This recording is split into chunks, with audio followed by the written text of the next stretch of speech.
दोस्तों चलिए लेकर के आ गए हैं आपके लिए एएलपी का एक्सपेक्टेड क्वेश्चन। जी हाँ दोस्त इसमें बहुत सारे ऐसे एक्सपेक्टेड क्वेश्चन डाले गए हैं जो आपके एएलपी के एग्जाम में आने की संभावना बहुत ज्यादा है। ठीक है, एक एक क्वेश्चन दोस्त सिलेक्टेड है और आने की संभावना बहुत ज्यादा है। इसलिए जो लोगों का एग्जाम बचा हुआ है एएलपी का, दोस्त शुरू से अंत तक के देख लीजिएगा। हो सकता है कि इसमें से बहुत सारे क्वेश्चन आपके एग्जाम में आ जाए। ठीक है, या जो लोग तैयारी कर रहे हैं आगे टेक्नीशियन ग्रेड 3 की, उनको भी ये क्या करेगा कि काफी बेनिफिट करेगा, क्योंकि टेक्नीशियन ग्रेड 3 में भी दोस्त 40 नंबर का साइंस पूछा जाएगा तो आपको भी बेनिफिट करेगा। और जो लोग एएलपी का तैयारी कर रहे हैं जिनका एग्जाम बचा हुआ है दोस्त, आपका तो बेनिफिट है ही। इसलिए शुरू से अंत तक के देखेगा। एक एक क्वेश्चन दोस्त काफी इंपॉर्टेंट है और सिलेक्टेड है, क्योंकि हम ऐसे एक्सपेक्टेड क्वेश्चन ही लेकर के आए हैं जो आपके एग्जाम के लिए बेनिफिट हो सके और एग्जाम में आने की संभावना बन सके। ठीक है, तो चलिए ज्यादा देरी नहीं करते हैं, क्या करते हैं कि एक एक क्वेश्चन को हम देखते चलते हैं जो इंपॉर्टेंट है। देखिएगा, देख लीजिए दोस्त, क्वेश्चन नंबर फर्स्ट, इसमें क्या कहा जा रहा है कि निम्नलिखित में से कौन सा स्नेल का नियम है। काफी सिलेक्टेड क्वेश्चन है और काफी इंपॉर्टेंट भी है। देखिए इस चारों ऑप्शनों को देखिए और इसमें बताइए कि स्नेल का नियम इसमें है कौन। देखिए जो लोग जानते हैं अच्छी बातें हैं, जो लोग नहीं जानते हैं उनको हम बताते हैं कि स्नेल का नियम इसमें है क्या। ठीक है, देखिए इसमें ये फोर्थ नंबर आपका आंसर, थर्ड नंबर ये आपका आंसर क्या होगा कि बिल्कुल करेक्ट होगा, साइन आई बटे sine r equal to constant. ठीक है, ये क्या है कि आपका स्नेल का नियम है। ठीक है, जो लोगों को पता है अच्छी बात है, जो लोगों को पता नहीं है दोस्त एक बार पढ़ लीजिएगा क्योंकि काफी इंपॉर्टेंट है। चलिए सेकेंड क्वेश्चन आपको दिखाते हैं। देख लीजिए सेकेंड नंबर क्वेश्चन में यह कहा जा रहा है कि एक अवतल दर्पण क्या कहता है कि वक्रता केंद्र पर एक वस्तु रखी हुई है और इसका प्रतिबिंब कहां बनेगा यह हमें बताना है। ठीक है, तो अवतल दर्पण है, अवतल दर्पण के वक्रता केंद्र पर जो है वस्तु को रखा गया है, उसका प्रतिबिंब कहां बनेगा ये हमें बताना है। देख लीजिए ऑप्शन देखिए और इसमें बताइए कि कहां पे प्रतिबिंब बनेगा। ठीक है, देखिए आपका करेक्ट आंसर बता देते हैं कहां पे बनेगा प्रतिबिंब। देखिए अवतल दर्पण हो अगर वक्रता केंद्र पर रखा हो तो उसका प्रतिबिंब वक्रता केंद्र पर ही बनता है। ठीक है, कैसा बनेगा तो उल्टा बनता है, वस्तु के बराबर बनता है और वास्तविक बनता है। इसको याद रखिएगा, कहां बनेगा वक्रता केंद्र पर ही बनेगा। ठीक है, तो ये आपका थर्ड नंबर आंसर क्या होगा कि बिल्कुल करेक्ट होगा कि वक्रता केंद्र पर बनेगा। इसका आपको दिखा देते हैं। देख लीजिए ये आपका क्या है कि अवतल दर्पण है, यहां से प्रकाश जब चलती है तो देख लीजिए यहां वक्रता केंद्र पर क्या है कि वस्तु खड़ी है और यहीं से क्या होता है कि प्रकाश टकरा करके आती है और देख लीजिए यहीं पे उल्टा क्या होता है कि प्रतिबिंब बनता है, वस्तु के ठीक बराबर बनता है, उल्टा बनता है और वक्रता केंद्र पर ही बनता है। ठीक है, वास्तविक बनता है। इसको ध्यान में रखिएगा क्योंकि इंपॉर्टेंट है दोस्त, ऐसे क्वेश्चन जो है क्या होते हैं कि एग्जाम में आते रहते हैं। चलिए अगला क्वेश्चन आपको दिखा देते हैं। देख लीजिए अगला नंबर क्वेश्चन ये कहा जाता है कि बिजली के प्रतीक, ठीक है, बिजली के क्या है कि प्रतीक आर का प्रयोग जो है किसके लिए किया जाता है ये हमें बताना है। ठीक है, तो आप ओम्स का लॉ पढ़े होइएगा। ओम्स के लॉ में क्या था, V बराबर आई इंटू आर, यही ना था ओम्स के लॉ में। तो ओम्स के लॉ में V को विभवांतर, I को धारा और जो है R को क्या कहा जाता था, प्रतिरोध। तब बिजली में R को किस चीज से सूचित करते हैं, प्रतिरोध को। प्रतिरोध जो भी होता है उसको हम क्या करते हैं, R से सूचित करते हैं। तो इसको ध्यान में रखिएगा, ये सेकेंड नंबर आपका प्रतिरोध क्या होगा कि बिल्कुल करेक्ट आंसर होगा। ठीक है, चलिए अगला क्वेश्चन देख लीजिएगा। देख लीजिए अगला नंबर क्वेश्चन दोस्त ये चीजें कहा जा रहा है कि निम्नलिखित में से कहता है कि किसका इकाई जो है ऊर्जा के इकाई के समान है। ठीक है, इन चारों ऑप्शनों को देखिए और हमें वैसा ऑप्शन बता दीजिए कि उसका भी वही यूनिट होगा जो क्या है कि एनर्जी का यूनिट है, मतलब ऊर्जा का इकाई है। तो इन चारों में से चलिए ऊर्जा का इकाई क्या होता है, जूल होता है। अब इन चारों में से देख लीजिए कि जूल किसका होता है, बल का तो न्यूटन होता है, शक्ति का तो वाट होता है। तीसरे नंबर में देख लीजिए, तीसरे नंबर में दाब दे दिया, दाब का तो पास्कल होता है। बच गया चौथा ये कार्य। कार्य मेरा क्या होगा कि बिल्कुल करेक्ट आंसर होगा, क्योंकि कार्य का ऐसा यूनिट ऊर्जा ही होता है, जूल ही होता है। ठीक है, जूल होता है, ऊर्जा का भी ऐसा यूनिट जूल ही होता है। तो इसको ध्यान में रखिएगा, ये दोनों क्या होगा कि इक्वल होगा। काफी इंपॉर्टेंट है ये क्वेश्चन, कई बार हम जो है बता भी चुके हैं, टेस्ट में भी ये क्वेश्चन जो है कई बार हम दे चुके थे। चलिए देख लीजिए अगला नंबर क्वेश्चन दोस्त ये चीज कह रहा है कि 10 किलो का वजन वाला क्या है कि कोई वस्तु है। ठीक है, उसको सूटकेस है, 10 केजी का एक सूटकेस है, उसको उठा करके माथे पर क्या करता है कि प्लेटफॉर्म पे यात्री जो है खड़ा है, तो उसके द्वारा किया गया कार्य बताना है। 10 केजी हो 50 केजी हो माथे पे अगर रखे हुए हैं, अगर प्लेटफॉर्म पे ही खड़ा है तो उस पर जो किया गया कार्य होगा या आपके द्वारा किया गया कार्य होगा वो जीरो होगा।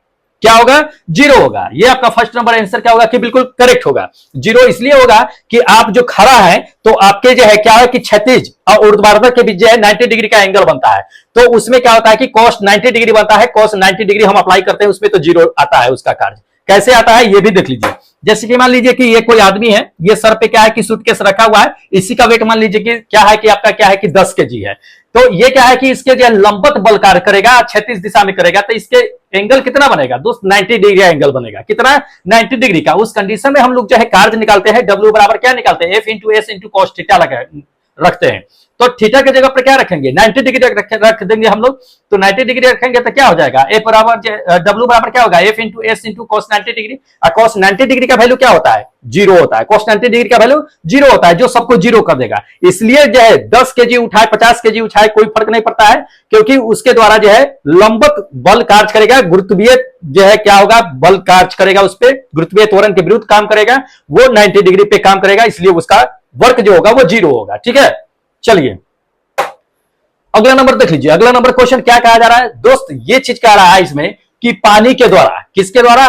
पानी के द्वारा ऊपर की ओर जो है बल लगाया जाता है, उसको क्या कहते हैं? तो देखिए, पानी में अगर आप डुबकी लगाइएगा या कोई भी वस्तु फेंकिएगा या किसी भी वस्तु को डालिएगा तो वो क्या होगा कि हल्का प्रतीत होने लगता है, क्योंकि पानी की तरफ से क्या होता है कि ऊपर की तरफ एक बल कार्य करता है, जिस बल को हम लोग क्या कहते हैं? उत्प्लावन बल कहते हैं। क्या कहते हैं? उत्प्लावन बल कहते हैं। ध्यान रखिएगा, ये आपका क्या होगा कि सेकंड नंबर ऑप्शन बिल्कुल करेक्ट होगा, उत्प्लावन बल। ठीक है, पूछा जाता है, आर्किमिडीज के सिद्धांत पे काम करता है, पता होना चाहिए। चलिए अगला नंबर क्वेश्चन देख लीजिए। अगला नंबर ये क्वेश्चन कहता है कि अत्यधिक प्रतिरोध वाले चालक को दोस्त क्या कहा जाता है? जिसमें मान लीजिए कोई भी कंडक्टर है और उसमें काफी मात्रा में क्या है कि प्रतिरोध है, तो उसको हम क्या कहेंगे दोस्त? उसको जो कहेंगे रजिस्टर कहेंगे। क्या कहेंगे? रजिस्टर, यानी कि प्रतिरोधक कहेंगे। ठीक है, ध्यान रखिएगा, क्या कहेंगे? प्रतिरोधक। ये फोर्थ नंबर आपका आंसर क्या होगा कि बिल्कुल करेक्ट होगा, प्रतिरोधक कहते हैं। चलिए अगला क्वेश्चन देखिएगा।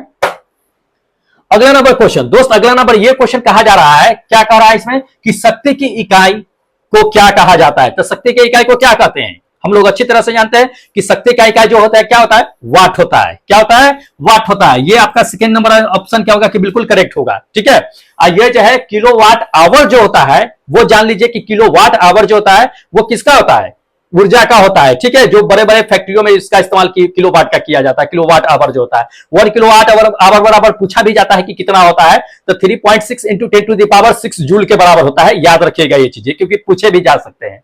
वैसे शक्ति का ऐसा ही मात्रक जो है जान लीजिए कि वाट होता है। ये आपका क्या है कि बिल्कुल करेक्ट है। 1 किलोवाट अगर पूछ देगा कि किलोवाट किसका होता है, वो भी शक्ति का होता है, लेकिन जान लीजिए किलोवाट जो होता है शक्ति का ही होता है। जैसे मान लीजिए कि ये है 1 किलोवाट आवर है, आवर को हटा दीजिए, किलोवाट ही छोड़ दीजिए, तो ये भी शक्ति का हो जाएगा।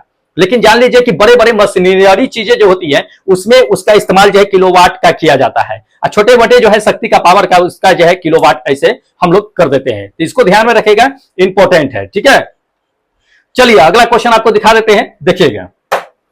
अगला नंबर क्वेश्चन देखिए दोस्त, अगला नंबर ये क्वेश्चन कहा जाता है कि एक अवतल दर्पण में कहता है जब कोई वस्तु क्या करता है कि अनंत पे रखी जाती है तो उसका छवि जो है बनेगी, तो वह किस प्रकार की छवि बनेगी? काफी इंपॉर्टेंट है दोस्त और पूछे जाते हैं। देख लीजिए, तो एक अवतल दर्पण है, अवतल दर्पण को क्या किया जाता है कि अनंत पे रखा जाता है, तो उसका छवि कैसा बनेगा ये हमें बताना है। आपको करेक्ट आंसर बता देते हैं और बता भी देते हैं कि छवि वास्तव में बनेगा कैसे या कहां पे बनेगा। ठीक है,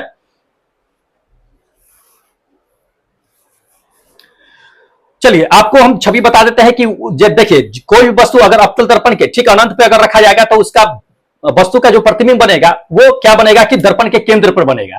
कैसा बनेगा? तो छोटा बनेगा, बिल्कुल छोटा बनेगा, उल्टा बनेगा। ठीक है, इसको ध्यान में रखिएगा, छोटा बनेगा, उल्टा बनेगा और वास्तविक बनेगा।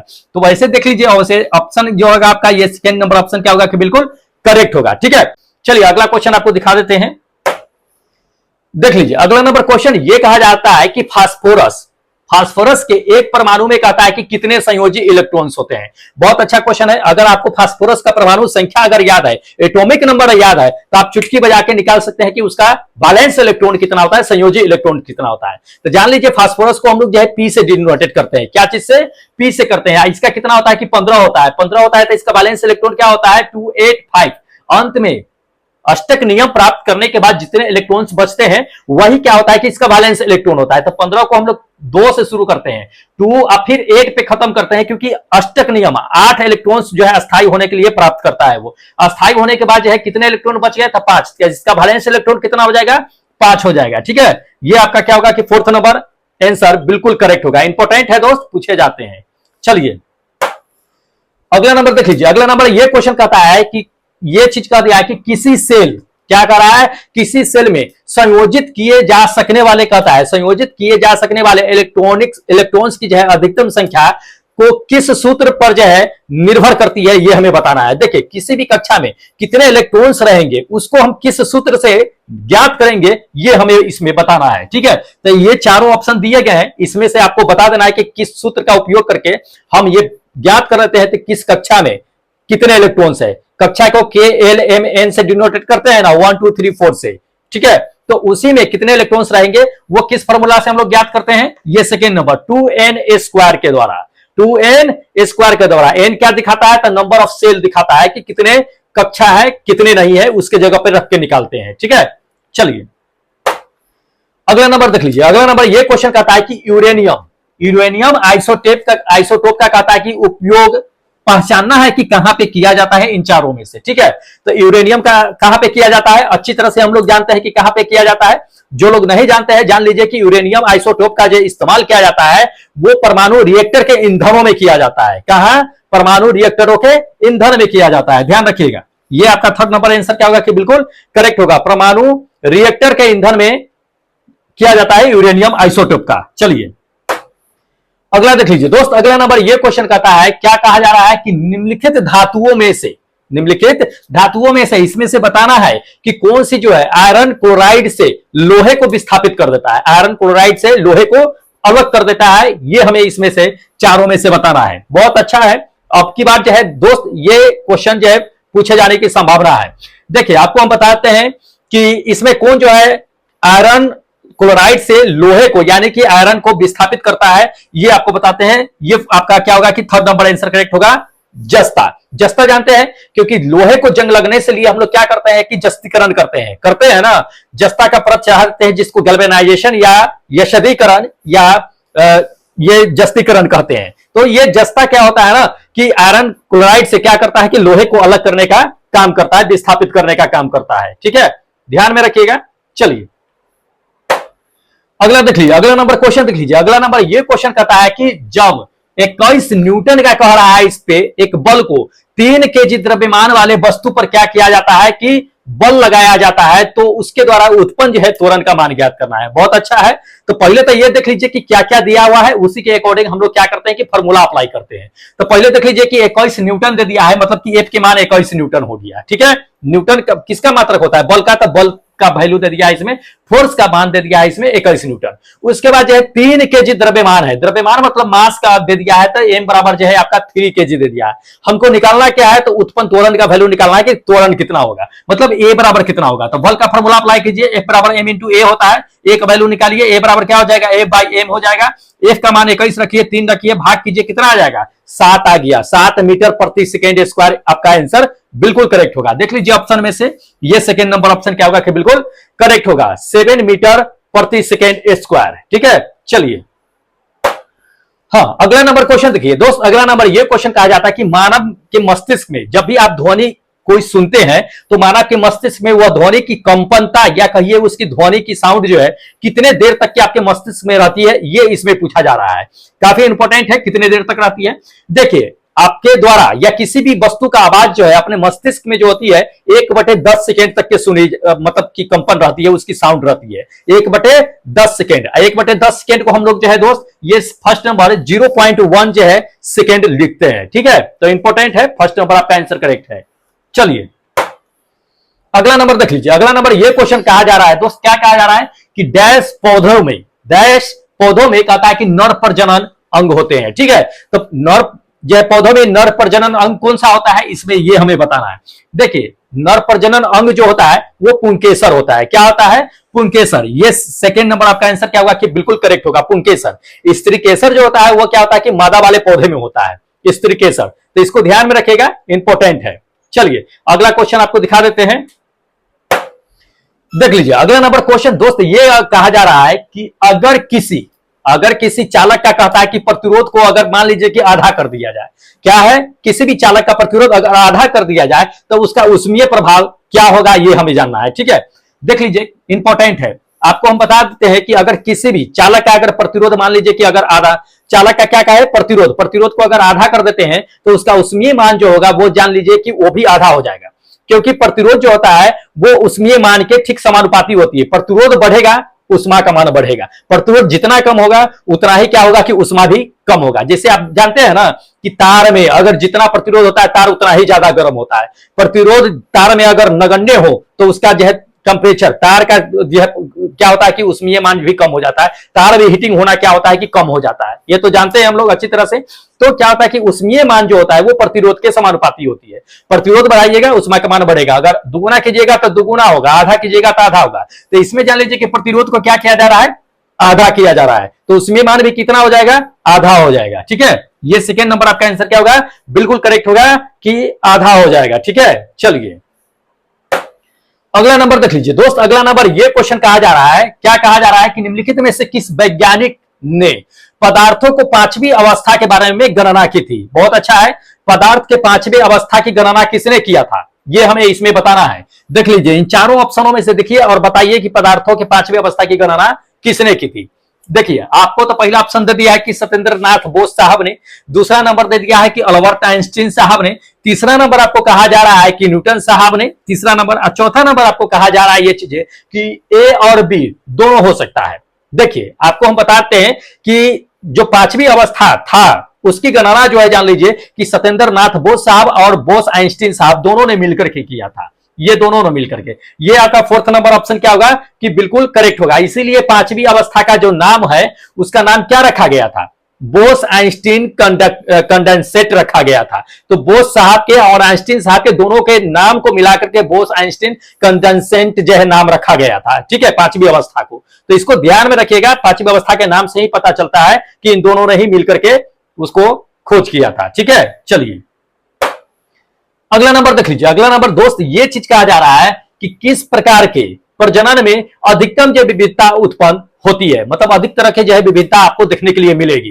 तो किस प्रकार के प्रजनन में, इसमें से देख लीजिए, पहला लैंगिक जनन दे दिया है, दूसरा अलैंगिक जनन दे दिया है, तीसरा नंबर आपको कहा जा रहा है कि उपयुक्त जो है दोनों हो सकता है, या चौथा कह रहा है कि इसमें से कहा नहीं जा सकता है कि किसमें विविधता उत्पन्न होगी। देखिए आपको हम करेक्ट आंसर बताते हैं दोस्त, ये फर्स्ट नंबर आपका आंसर करेक्ट होगा। क्या, लैंगिक प्रजनन। लैंगिक प्रजनन जो होती है उसमें क्या होती है कि जो अगले पीढ़ी के जो आते हैं, नए पीढ़ी के जो लोग आते हैं, उसमें क्या होता है कि जैसे जैसे प्रजनन आगे बढ़ती जाती है वैसे वैसे क्या होती है कि पिछले पीढ़ी से अगले पीढ़ी की जो है विभिन्नता बढ़ती चली जाती है। जैसे कि अपना पूर्वजों को अगर मान लीजिए कि होमोसिपियंस को माना जाता है, तो अभी के देख लीजिए कि पूर्वजों अभी जो लोग हैं उनका और पिछले जो पूर्वजों था उनका जो है भिन्नता काफी आई है। किसकी वजह से, लैंगिक प्रजनन की वजह से। ठीक है, तो इसको ध्यान में रखिएगा, इसी वजह से क्या होती है कि भिन्नता उत्पन्न होती चली जाती है। चलिए अगला देख लीजिए दोस्त। अगला नंबर ये क्वेश्चन कहा जा रहा है कि निम्नलिखित में से कौन सा जो है कहता है इन सभी में सबसे अम्लीय है। तो सबसे अम्लीय कौन सा है ये हमें जानना है।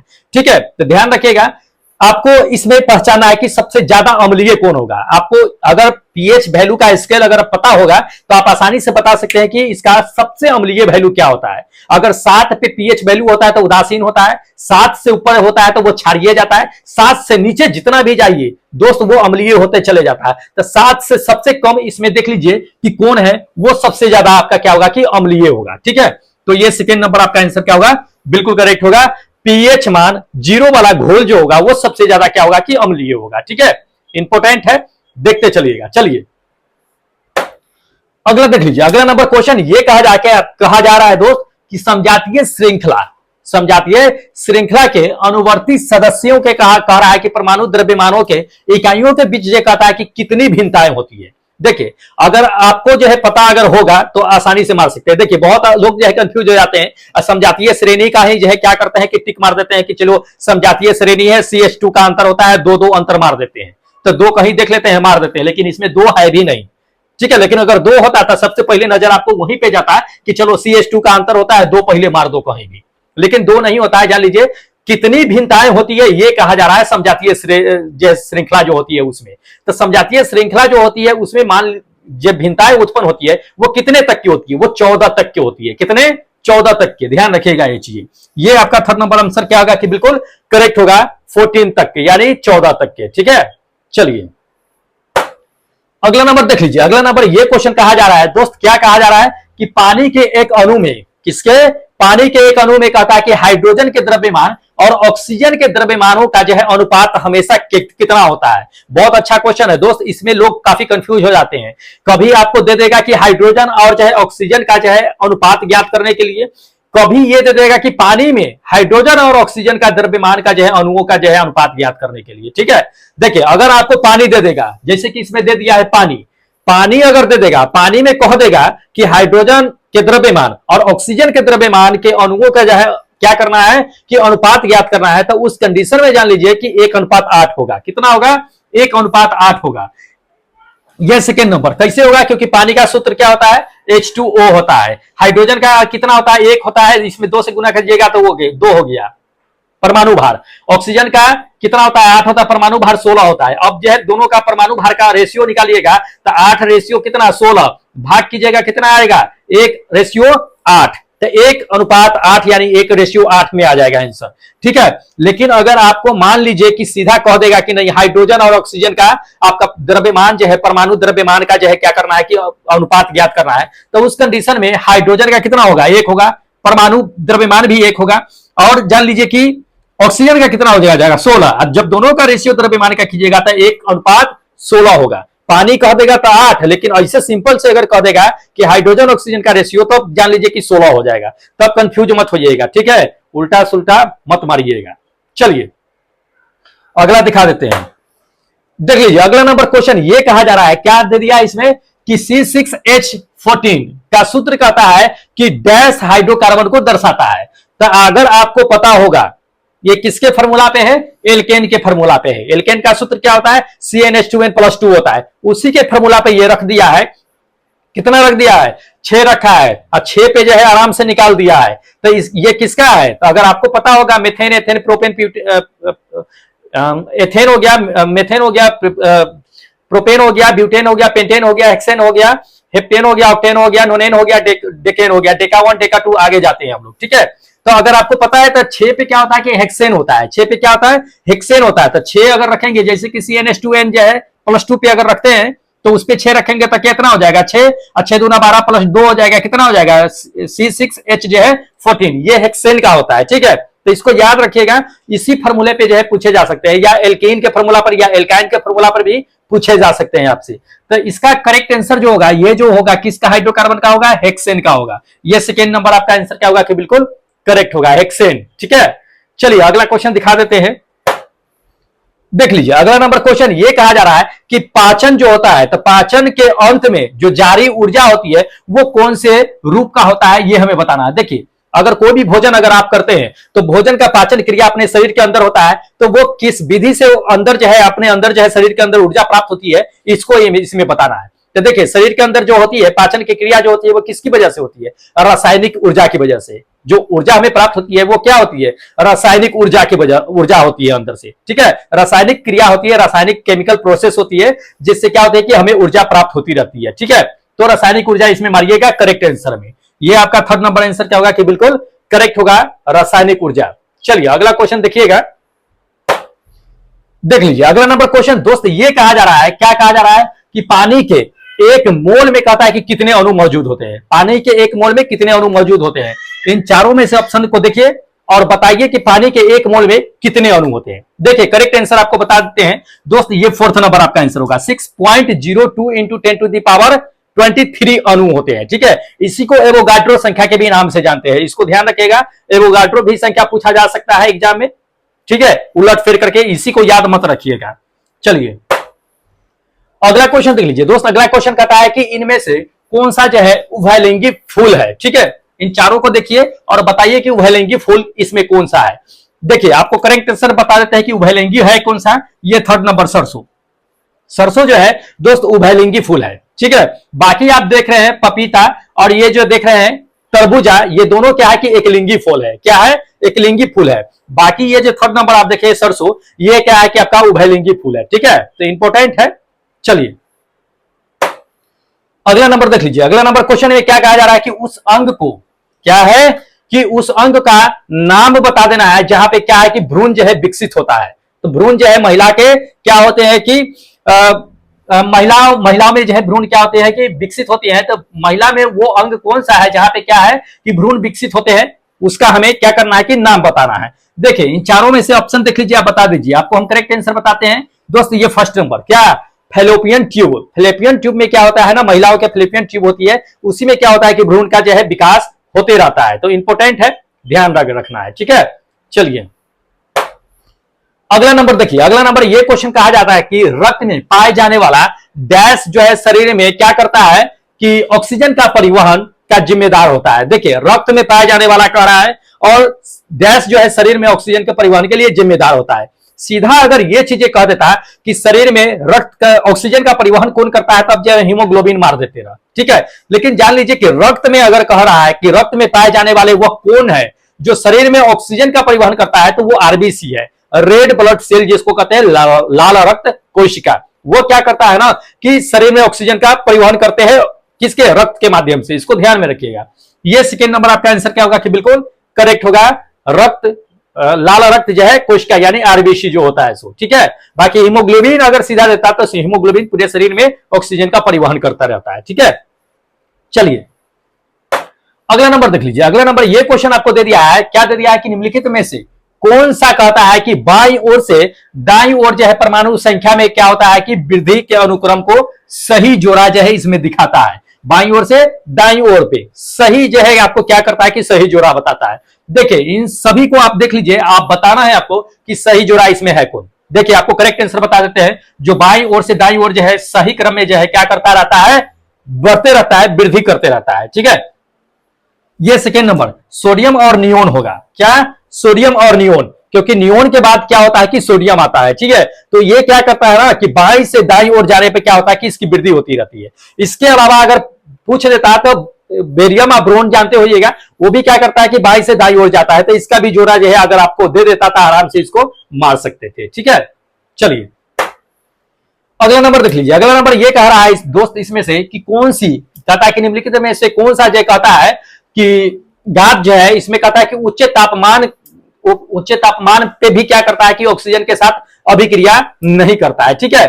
तो इसमें से आपको बता देना है कि कौन जो है उच्च तापमान के साथ जो है क्या करता है कि ऑक्सीजन के साथ भी अभिक्रिया नहीं करता है, ठीक है। तो देख लीजिए इन सारे धातु को देख लीजिए और आपको बताना है कि कौन जो है ऑक्सीजन के साथ उच्च तापमान पर भी जो है अभिक्रिया नहीं करता है। तो आपको हम बताते हैं कि करेक्ट आंसर क्या होगा। तांबा तो करिए लेता है, कभी तो उसमें क्या होता है कि ग्रीन कलर के या कहिए कि ब्लू कलर का उसमें जो है अवक्षेप प्राप्त होता है ऑक्सीजन से अभिक्रिया करने के बाद ही। एल्युमिनियम भी अभिक्रिया कर ही लेता है, ठीक है। चांदी नहीं करता है, कौन, चांदी। ये थर्ड नंबर आपका आंसर करेक्ट होगा। और कहिए कि चांदी को कुछ समय तक अगर हवा में रखिएगा तो वो क्या होता है कि काला पड़ जाता है। तो दोस्त जान लीजिए ये चीजें कि चांदी ऑक्सीजन से अभिक्रिया नहीं करता है, बल्कि सल्फर के वायु में सल्फर की मौजूदगी की वजह से क्या होता है ना कि सल्फर से चांदी जो है क्या करता है कि अभिक्रिया कर लेता है, ठीक है, जिसके वजह से उस पर क्या होता है कि काला अवक्षेप प्राप्त हो जाता है। तो ये भी पूछे जा सकते हैं, इंपॉर्टेंट है। अगला नंबर देख लीजिए। अगला नंबर क्वेश्चन ये कहा जा रहा है कि आधुनिक आवर्त सारणी में, किसमें, आधुनिक आवर्त सारणी में, इसमें कहता है कि किस समूह के तत्व वाले जो है शामिल है जो निष्क्रिय गैस के रूप में होते हैं, ठीक है। तो आधुनिक आवर्त सारणी में आपको वैसे ग्रुप बताना है, वैसे समूह बताना है जिसमें निष्क्रिय गैस को रखा गया है, ठीक है। जैसे कि मान लीजिए कि नियोन हो गया, आर्गन हो गया, ये सब क्या है दोस्त, निष्क्रिय गैस है। तो उसे जो है किस समूह में रखा गया है, किस ग्रुप में रखा गया है, ये हमें बताना है। देखिएगा इन चारों में से देखिए ये सेकेंड नंबर आपका आंसर क्या होगा कि बिल्कुल करेक्ट होगा। 18 समूह वाले यानी कि जो ग्रुप है 18 ग्रुप का, उसमें जितने भी एलिमेंट्स रखे गए हैं वो निष्क्रिय यानी कि निष्क्रिय जो है निष्क्रिय गैस वाले तत्व कहिए या जो भी कहिए, निष्क्रिय धातु को या निष्क्रिय तत्व को उसमें रखा गया है 18 समूह में, ठीक है। चलिए अगला नंबर देख लीजिए। अगला नंबर ये कह रहा है दोस्त कि केरल में कहता है कि थुम्बा जो है वो काफी प्रसिद्ध है। तो वो क्यों प्रसिद्ध है, इंपॉर्टेंट है काफी, ठीक है। तो देखिए केरल में जो थुम्बा है वो क्यों प्रसिद्ध है, जान लीजिए इसलिए प्रसिद्ध है क्योंकि केरल के थुम्बा से ही क्या होता है कि रॉकेट का लॉन्च किया जाता है। क्या किया जाता है, लॉन्चिंग किया जाता है रॉकेट का वहां पे। तो वो रॉकेट का एक लॉन्चिंग स्टेशन है, ठीक है, थुम्बा में, केरल में पाया जाता है, केरल में है। तो इसको ध्यान में रखिएगा। ये फर्स्ट नंबर आपका आंसर क्या होगा कि बिल्कुल करेक्ट होगा कि यह एक रॉकेट लॉन्चिंग स्टेशन है, ठीक है। चलिए अगला नंबर देखिए। अगला नंबर ये क्वेश्चन कहता है कि डैश वह प्रक्रिया है, डैश वह प्रक्रिया है जिसमें क्या होता है कि अम्ल और क्षार, क्या है, अम्ल और क्षार मिलकर के क्या करते हैं ना दोस्त कि लवण और जल का निर्माण करते हैं। तो आपको वैसी अभिक्रिया का नाम बता देना है जो अम्ल और क्षार के साथ मिलकर के लवण और जल का निर्माण करता है। तो आप ये चीजें जान लीजिए कि जब अम्ल क्या होता है कि क्षार के साथ अभिक्रिया करता है, क्षार के साथ अभिक्रिया करने के बाद अगर लवण या जल का अगर निर्माण करता है तो उसको उदासीनीकरण अभिक्रिया कहते हैं। क्या कहते हैं? उदासीनीकरण अभिक्रिया। जान लीजिएगा ये चीजें, ठीक है। ये थर्ड नंबर आपका आंसर क्या होगा कि बिल्कुल करेक्ट होगा, उदासीनीकरण अभिक्रिया। चलिए अगला क्वेश्चन दिखा देते हैं। अगला नंबर देख लीजिए। अगला नंबर ये क्वेश्चन कहता है कि एक सांद्र को तनु करने के लिए क्या किया जाता है, कि हमें क्या करना चाहिए। तो एक सांद्र अम्ल है, उसको तनु करना है। तनु करने का मतलब क्या होता है कि डायलेट करना। डायलेट मतलब कि मान लीजिए कि उसको एक तरह का जो होता है कि घुला देना, उस तरह का कहिए। तो उसको करने के लिए हम क्या कर सकते हैं। तो इसमें पहला नंबर में देख लीजिए। पहला नंबर में आपको कहता है कि पानी में सांद्र जो है क्षार को जो है मिला देना चाहिए। क्या ये करना चाहिए? नहीं, ये नहीं करना चाहिए। करना ये चाहिए हमें कि पानी में सांद्र अम्ल को मिला देना चाहिए, जिससे क्या होगा कि आपका वो तनु में कन्वर्ट हो जाएगा, ठीक है। तो ये सेकेंड नंबर ऑप्शन क्या होगा कि आपका बिल्कुल करेक्ट होगा, ठीक है। पानी में सांद्र अम्ल करते हैं। चलिए अगला क्वेश्चन देखिएगा।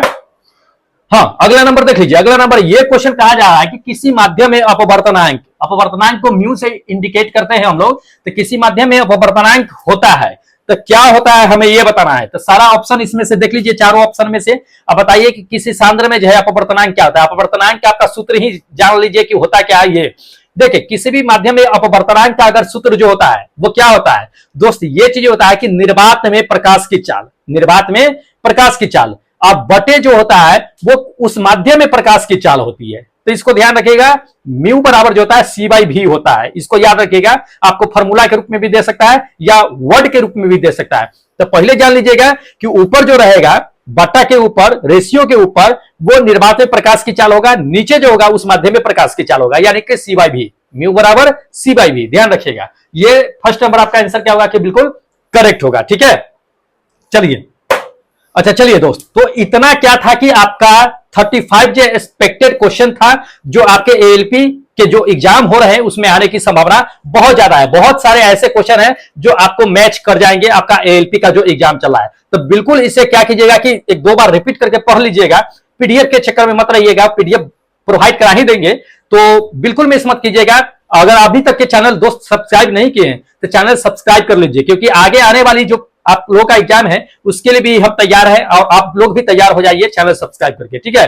और जो लोग पहले से चैनल सब्सक्राइब कर रखे हैं दोस्त, फटाफट लाइक कीजिए, अपने दोस्तों में शेयर कर दीजिएगा, ठीक है, ताकि उसे भी पता चल सके कि यहाँ पे जो होती है वो साइंस के लिए स्पेशल प्रिपरेशन कराई जाती है, ठीक है। तो फटाफट सब्सक्राइब कीजिए और अपने दोस्तों में शेयर कीजिए, और आगे के वीडियो के लिए भी इंतजार कीजिए। बेल आइकन को जरूर ऑन कर लीजिएगा, क्योंकि जब भी वीडियो आएगी, वैसे तो इसी टाइम पे वीडियो आ ही जाती है, तो आप तक के क्या होगा कि नोटिफिकेशन भी पहुंच जाएगी, ठीक है। तो चलिए क्या कीजिए कि अब हमें इजाजत दे दीजिए, फिर अगले दिन इसी टाइम इसी समय हम मिलेंगे एक नए सेट, एक नए वीडियो के साथ। तब तक जय हिंद दोस्तों।